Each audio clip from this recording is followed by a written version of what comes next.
Good morning, afternoon, or evening to you all. My name is Claire Huang, and today I'll be presenting to you my Moving the World Forward presentation. Hopefully this presentation will help you become more informed about the uses and benefits of the CBC blood test, also known as the complete blood count test. Now before we look into the CBC blood test, let's take a look at some instances in the past, comparing medieval medicine to modern-day medicine. Now by our first source, A Brief History of Medical Diagnosis, in The Birth of Clinical Laboratory Part 1, written by Darlene Berger in 1999, the first instance we see here is in 1300 BC, depicting the image of uroscopy, which is the use of urine to make medical diagnosis. Then going into our second event in 900 AD, a man by the name of Isaac Judaeus was the first individual to make any guidelines for uroscopy.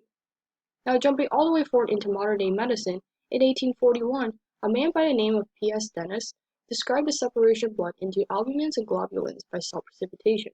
Simply put, important information about blood was discovered during this time to help lead to the fourth event.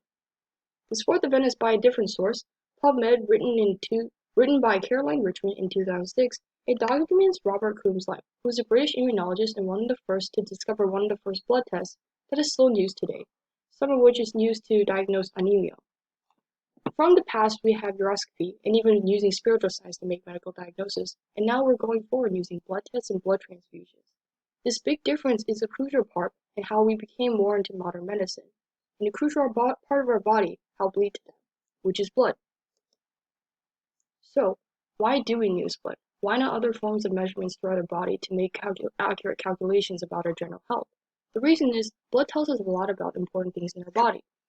A source by the NCBI titled What Does Blood Do? Written on January 21st, 2010, blood can carry oxygen throughout the rest of our body, provide nutrients to all of our systems, and create blood clots that can help heal external damages.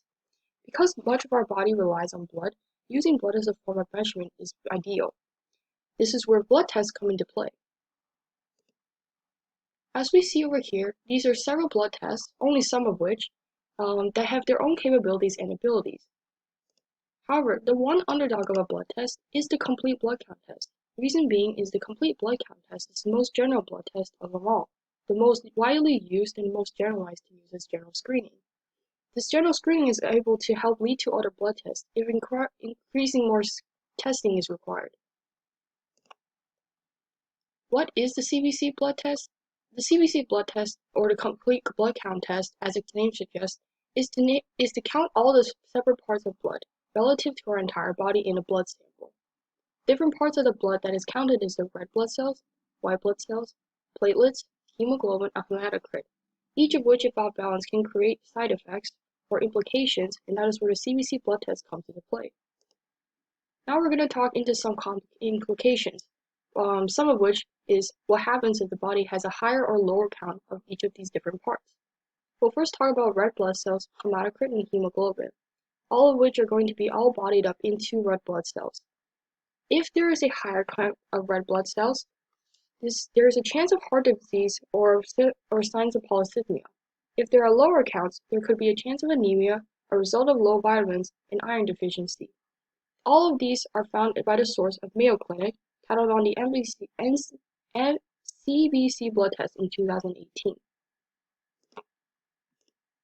Next, we'll focus on white blood cells and platelets, these of which are used to fight infections. And using the same Mayo Clinic source as in the previous slide, if there are higher counts of white blood cells, there's a chance of inflammation and infection. If there are lower counts of white blood cells, there's a chance of autoimmune diseases, blood marrow issues, or even cancer. Platelets, on the other hand, require more testing before anything can be concluded. So what can a CBC test do for you? As the previous slides have stated, the CBC test is there to identify whether there are higher or lower counts of each part of the blood cells.